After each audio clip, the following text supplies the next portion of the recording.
بسم الله الرحمن الرحيم. أهلا ومرحبا بكم جميعا. نواصل شرح مادة اللغة العربية ومع القواعد النحوية.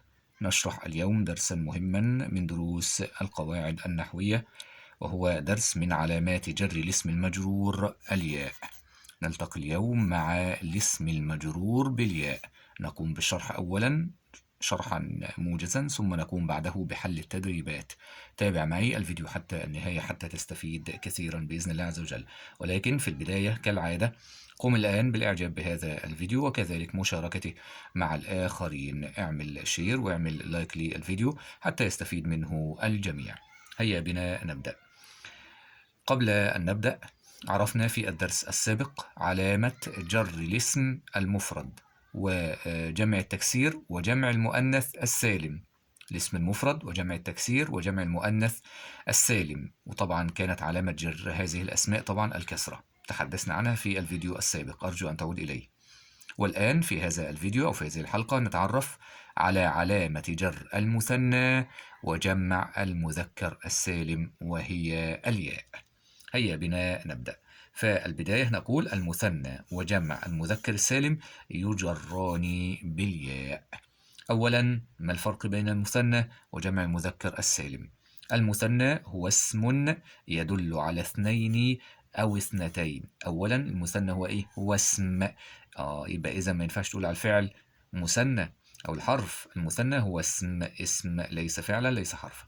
المثنى هو اسم يدل على إيه؟ اثنين يعني للمذكر، أو اثنتين يعني للمؤنث، بزيادة ألف ونون أو ياء ونون. ألف ونون في حالة الرفع، ياء ونون في حالتي النصب والجر.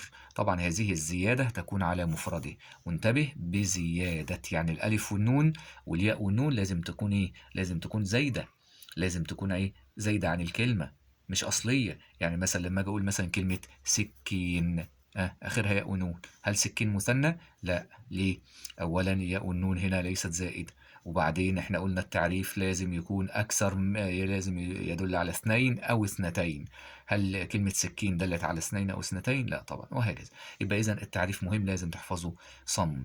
التعريف مهم جدا لازم يتحفظ. يبقى إذا هو اسم يدل على اثنين أو اثنتين بزيادة ألف ونون أو ياء ونون على الإيه؟ على مفرده. زي إيه؟ مثل صديق، أدي كلمة صديق.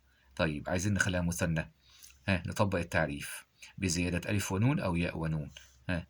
لاحظ بكل وضوح اهي الألف والنون والياء والنون اللي هي مكتوب إيه باللون الأزرق. يبقى أدي صديق كما هي، وزيادة ألف ونون أو ياء ونون على مفرده، لأن المفرد اسمه صديق. المفرد زي ما هو ما تغيرش، ولكن الزيادة الألف والنون أو الياء والإيه والنون. فالمفرد صديق نقول صديقان أو صديقين. حديقة حديقتان أو حديقتين. إذا المفرد بقي كما هو لم يتغير، أو حتى هذه التاء التي تدل على الإيه؟ على المؤنث بقيت. طيب لاعب لاعبان لاعبين. فلاح فلاحان فلاحين.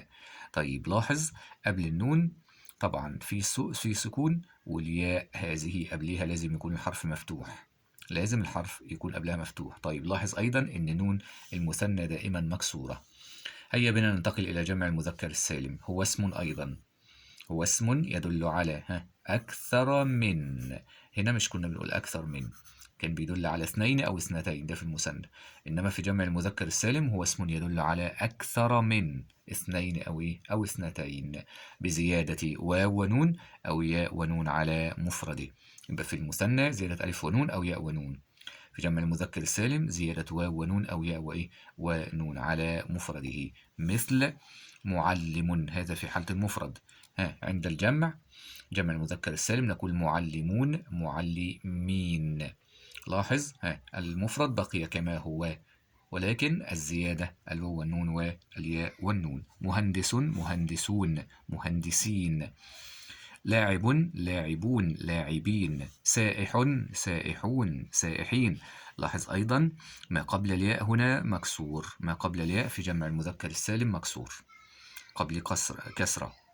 إنما في المثنى ما قبل الياء مفتوح، نقول فلاحين. إنما في الجمع نقول فلاحين. هنا مثلا نقول مهندسين، هنا نقول مهندسين. يبقى ما قبل الياء في جمع المذكر السالم مكسور، ونون جمع المذكر السالم دائما مفتوحة كما ترى، فنقول مهندسين سائحين وهكذا. إنما في المثنى نون المثنى مكسورة، فنقول حديقتين فلاحين وهكذا. صديقان لاعبان في كل الأسماء.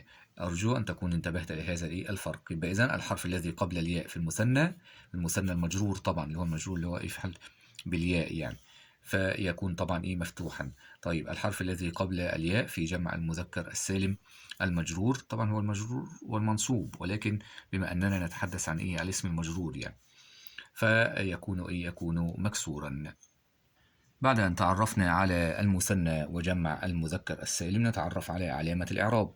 ومن علامات إعراب المثنى أو جمع المذكر السالم الياء، وهذا هو ما نتناوله في درسنا، الياء، وذلك في حالة الجر، إذا كان الاسم المجرور مثنى أو جمع مذكر سالما، يبقى إذن يجر بالياء، المثنى يجر بالياء، وكذلك جمع المذكر السالم يجر بالياء. فنقول مثلا في الأمثلة: هنا في حالة المثنى: أثنى المدير على اللاعبين. اللاعبين قبل الياء مفتوح. نقول اسم مجرور، طبعا اسم مجرور بعلى، بحرف الجر على، هو حرف جر منفصل، تكلمنا عن حروف الجر في الفيديو أيضا السابق. اسم مجرور بعلى وعلامة جره الياء، لماذا؟ لأنه مثنى. طيب فرح الطفل بالهديتين، اسم مجرور بالباء، هو حرف جر متصل، وعلامة جره الياء لأنه مثنى. طيب في حالة جمع المذكر السالم: ألقى الشرطي القبض على المجرمين. اسم، كلمة المجرمين، اسم مجرور بعلى وعلامة جره الياء لأنه جمع مذكر سالم. أعطيت الهدايا للسائحين، طبعا حرف الجر اللام هنا، حرف الجر اللام هو حرف جر متصل، عند اتصاله بنقوم بحذف الألف، هذا في حالة إذا لم تبدأ الكلمة باللام. طيب هو اسم مجرور، اللي هي كلمة السائحين، اسم مجرور باللام وعلامة جره الياء لأنه جمع مذكر سالم. والآن تعالوا بنا مع حل هذا النشاط المبدئي السريع. حدد الاسم المجرور واكتب علامة الجر والسبب. أبدع الرسام في اللوحتين، طبعا أبدع فعل ماضي، الرسام فاعل في حرف جر منفصل، واللوحتين اسم مجرور بفي وعلامة جره الياء. بإذن نكتب هنا اللوحتين، علامة الجر الياء. ما السبب؟ لأنه مثنى، وهكذا في باقي الأمثلة. استمعنا إلى المذيعين اسم مجرور بإلى وعلامة جره الياء لأنه ماذا؟ جمع مذكر سالم.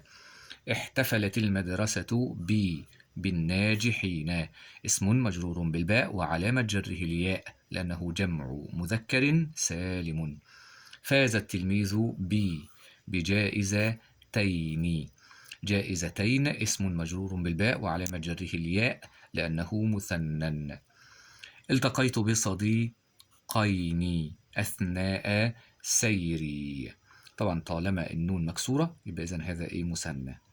طيب بصديقين أثناء سيري يبقى إذن صديقين اسم مجرور بالياء وعلامة جره الياء لأنه مثنى. اشتريت كتبا من البائعين، طالما النون مفتوحة يبقى هذا جمع مذكر سالم. البائعين اسم مجرور بمن وعلامة جره الياء لأنه جمع مذكر سالم. والآن جاء وقت الحل وحل التمارين، حل الأنشطة هذه الشاملة. تابع معي الفيديو حتى نهاية لتفهم أكثر وأكثر بإذن الله وتتدرب على هذا الدرس. لاحظ واكتشف. نشاط: اقرأ الجمل الآتية ثم املأ الجدول. هذه هي الجمل. نستخرج اسم المجرور وسبب الجر وعلامة الجر. نتخذ من المخلصين قدوة لنا. من حرف الجر، المخلصين اسم مجرور، نكتب هنا المخلصين. طيب ما سبب الجر؟ طبعا سبب الجر هو مجرور بمن، يعني سبب الجر طبعا هو مجرور إيه بمن. طيب يبقى إذن علامة الجر الإيه الياء، اسم مجرور وعلامة جره الياء. لماذا؟ لأنه إيه؟ هل مثنى؟ لا، لأنه جمع مذكر سالم. يبقى هذا هو السبب، أنه جمع مذكر إيه سالم. يعني سبب الجر أن نقول أنه مجرور بمن، يعني سبب لماذا هو مجرور، لأنه اسم مجرور بحرف الإيه الجر، اسم مجرور بحرف الإيه الجر. ولكن سبب العلامة، لأنه هذا يعني سبب العلامة. لماذا هو مجرور بالياء؟ لأنه جمع مذكر إيه؟ لأنه جمع مذكر سالم. أما سبب الجر فلأنه اسم مجرور بحرف الإيه؟ بحرف الجر. هذا في الجميع طبعا في كل الأمثلة. أما سبب العلامة لأنه جمع مذكر سالم هنا. طيب وهكذا في بقية الأمثلة. نقول أعجبت بالقصتين.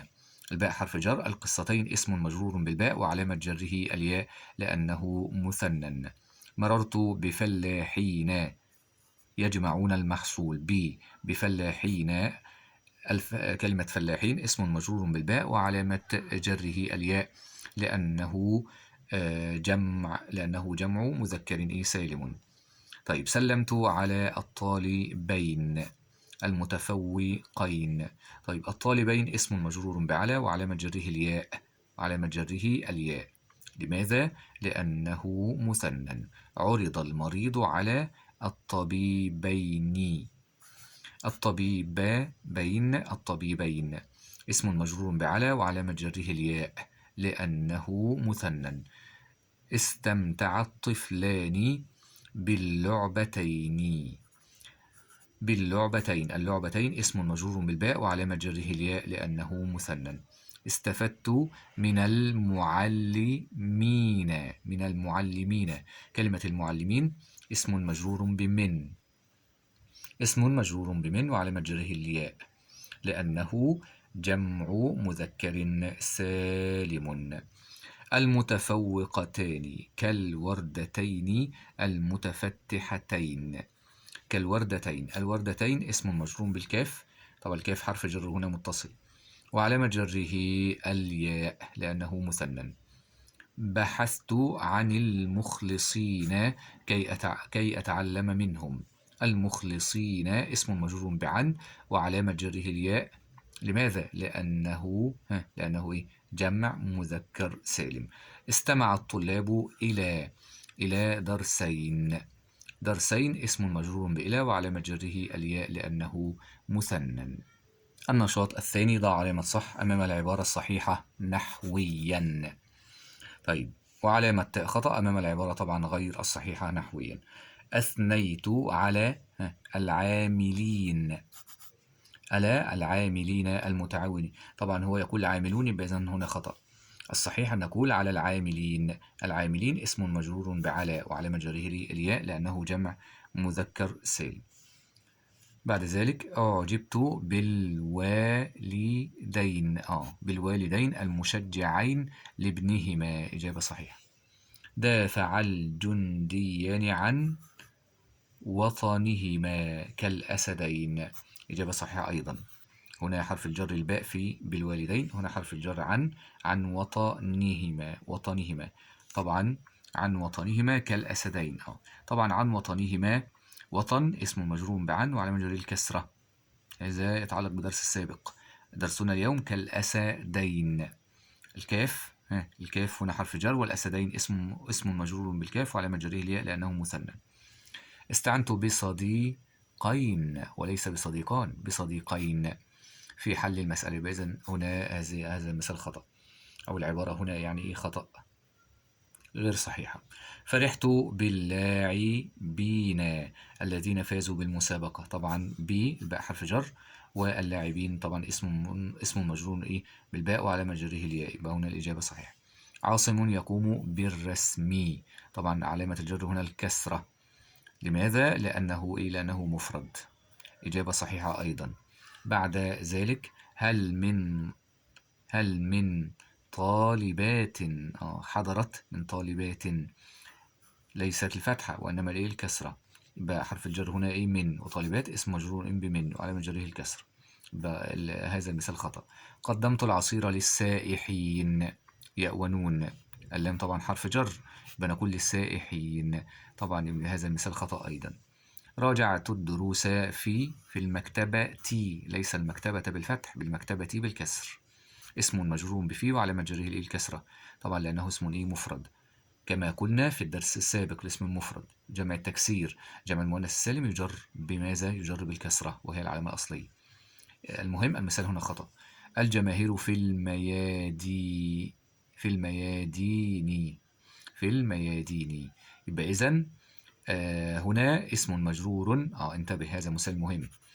اسم الميادين اسم مجرور بفي وعلامة جره الكسرة، علامة جره الكسرة. لماذا؟ لأنه جمع تكسير، هذا جمع تكسير ليس جمع مذكر سالم.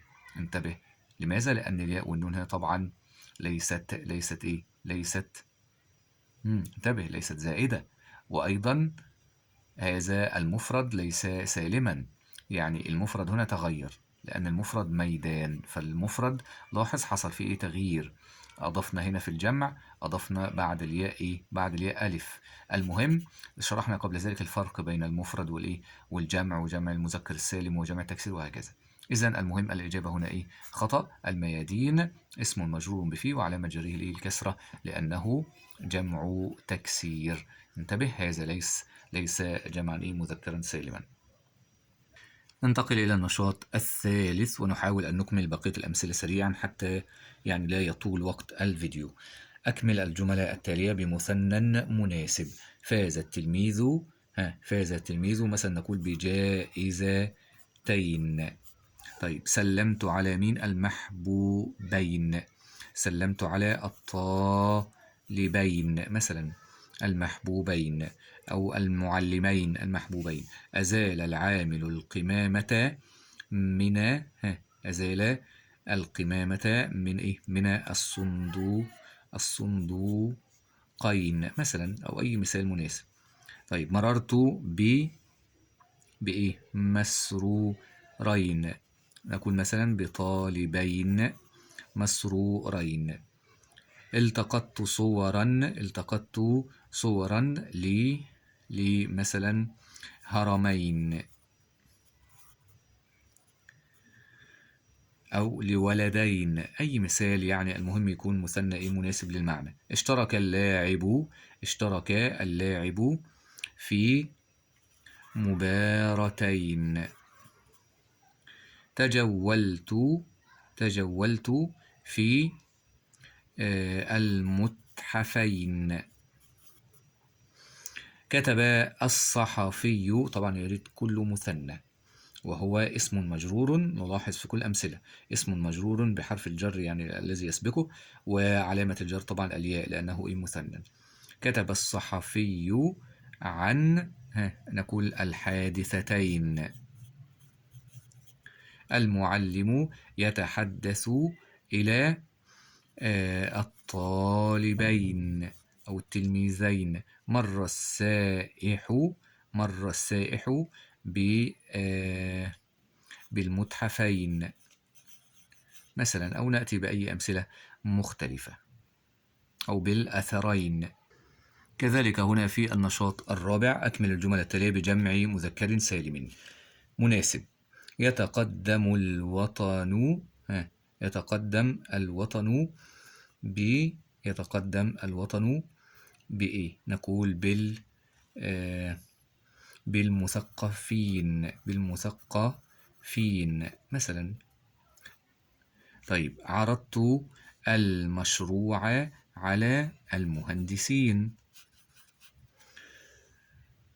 من علماء عظماء، نقول إيه مثلا؟ يعني من المصريين علماء إيه؟ عظماء. أعطيت الهدايا لمين؟ للمتسابقين.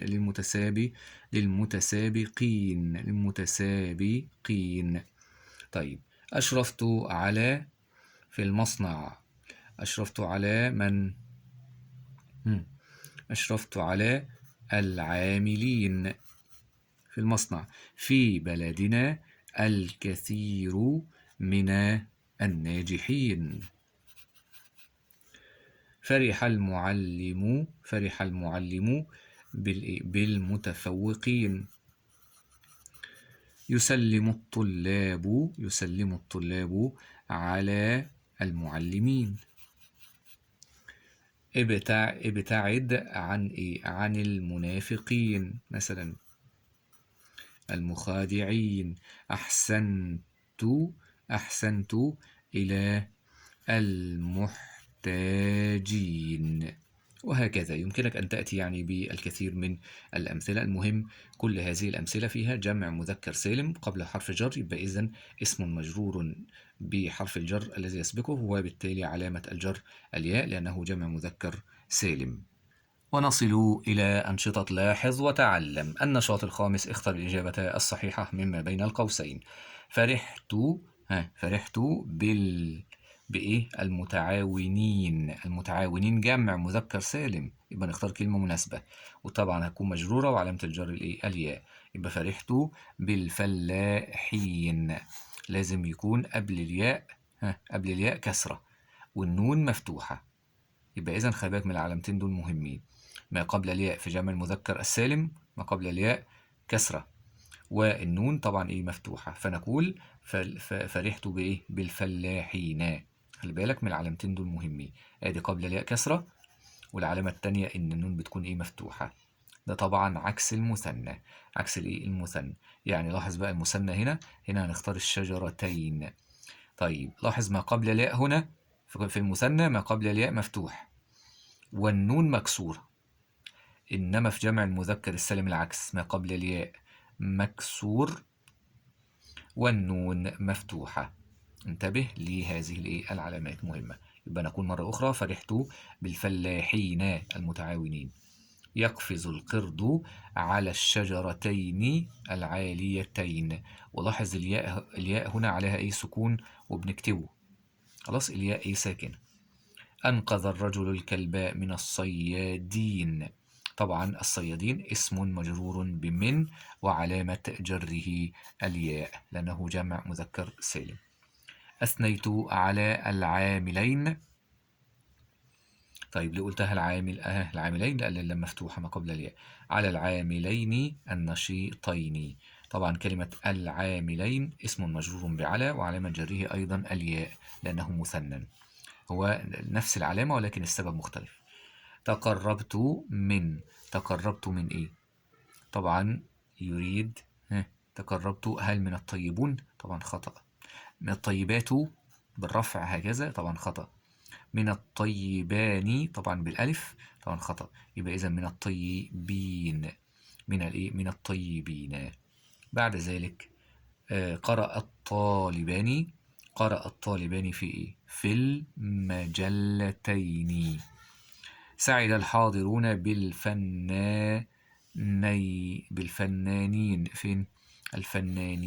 بالفنانين. تقربت من الطلاب الأذكياء. علامة إعراب طبعا ما تحته خط الكسرة. ننتقل إلى النشاط السادس: صوب ما تحته خط في الجمل الآتية. وضعت الكتب في الحقيبتين بالياء والنون. الحقيبتين. رحبت بالمتفوقين. لاحظ نون الجمع مفتوحة، نون المثنى مكسور.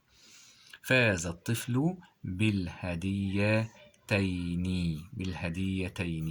كل اللي هنعمله بدل الألف هتكتب ياء، بدل الواو في جمع المذكر تكتب ياء، بدل الألف في المثنى هتكتب ياء، بس بكل بساطة.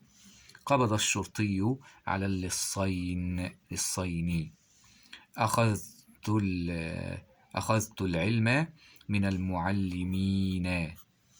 من صفاتي هنا الكسرة.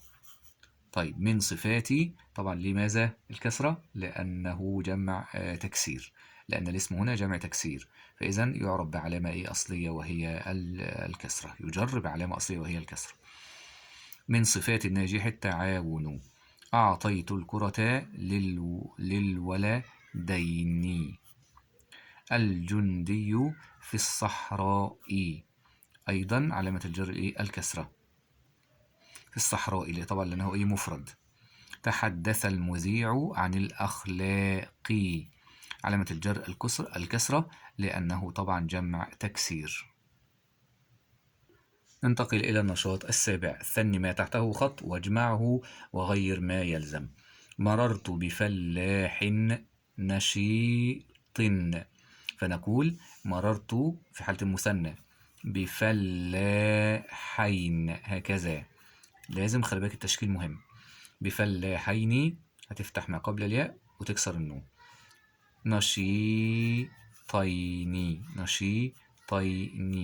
فلاحين نشيطين. طب في حالة الجمع، نقول مررت بفلاحين. العكس بقى، هتكسر ما قبل الياء وتفتح النون. بفلاحين نشيطين. نفس الكلام في هذه الأمثلة سريعا عشان وقت الفيديو. دافع المحامي عن المظلوم. نقول دافع المحامي عن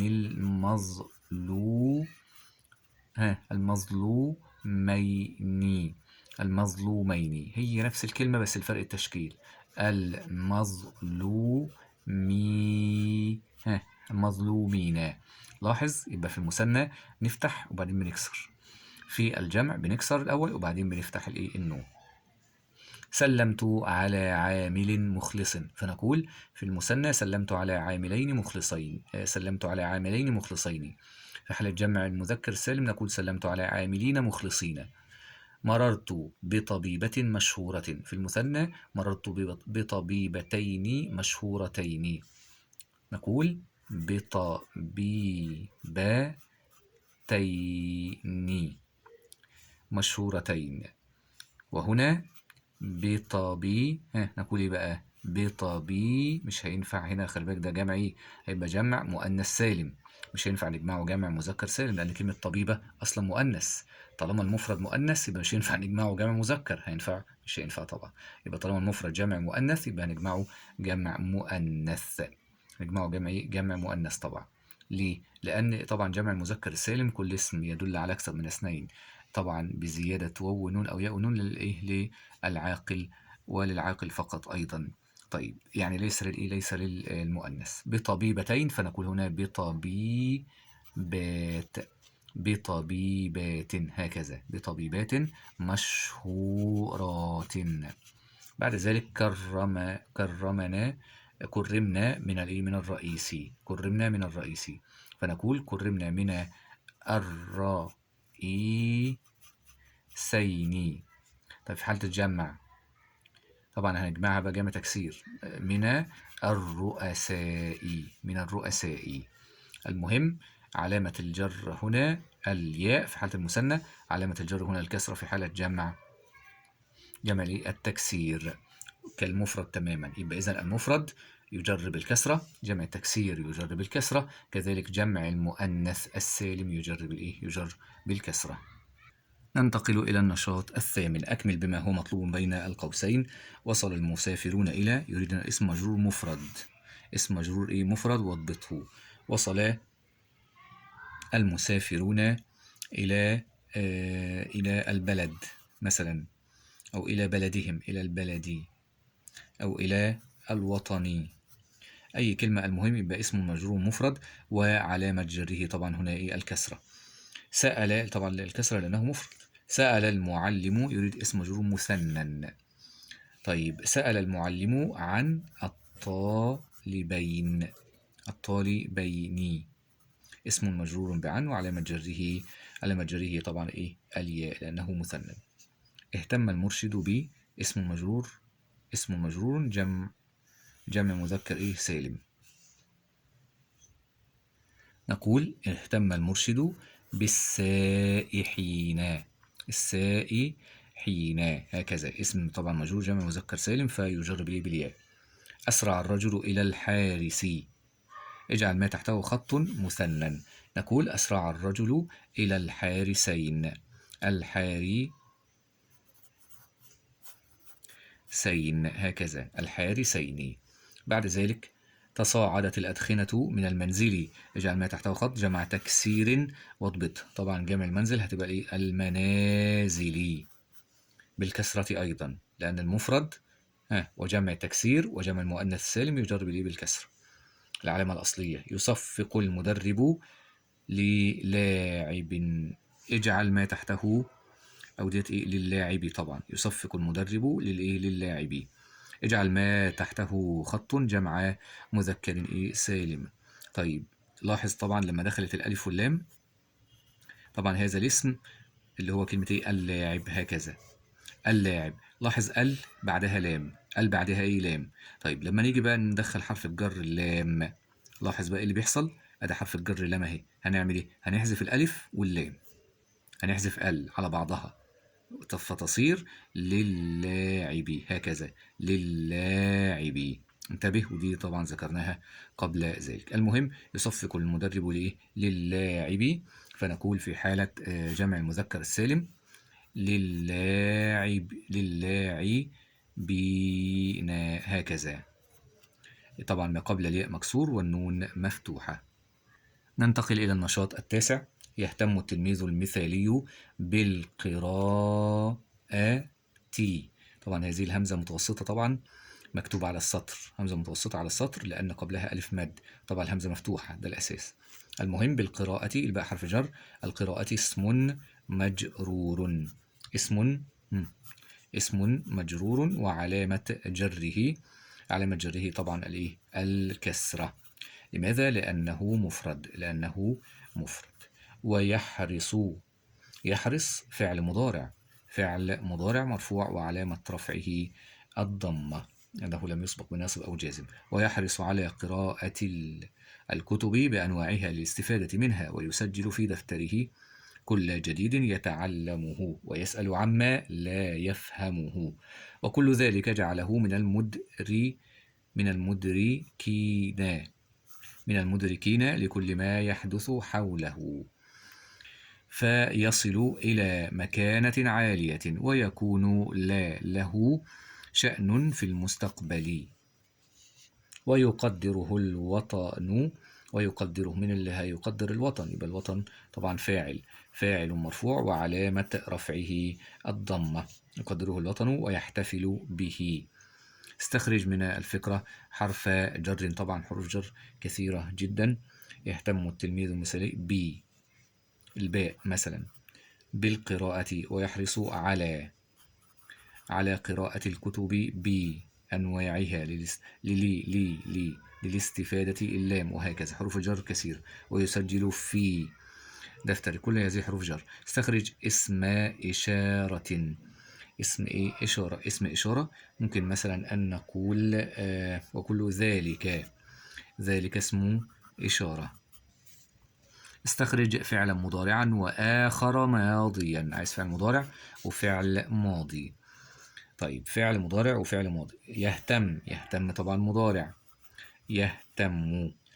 طيب يهتم التلميذ المثالي بالقراءة، يحرص مضارع أيضا على قراءة الكتب بأنواعها استفادة منها. يسجل فعل مضارع.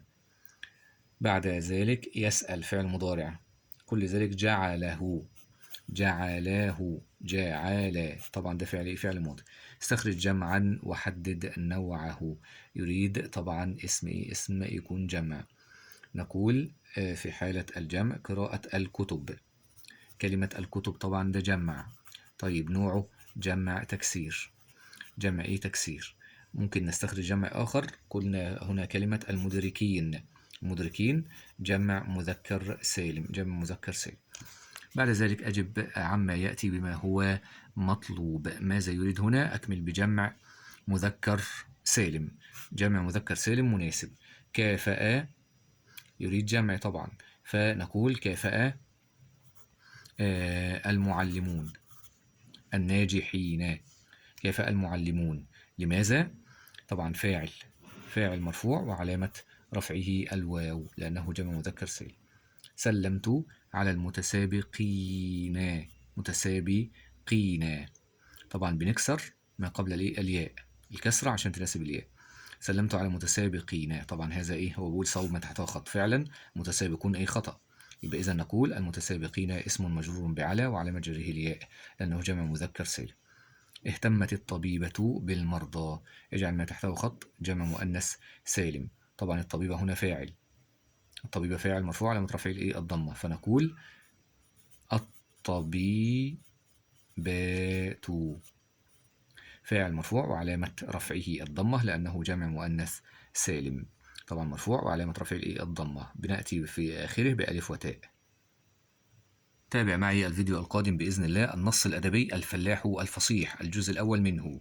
النص الأدبي الفلاح الفصيح نقوم بشرحه ثم حل التدريبات بإذن الله، يعني درس رائع وجميل سوف تستمتع به بإذن الله. تابعه معي في الفيديو القادم بإذن الله عز وجل. في نهاية هذا الفيديو من درس القواعد النحوية أتمنى أن تكون قد استفدت منه.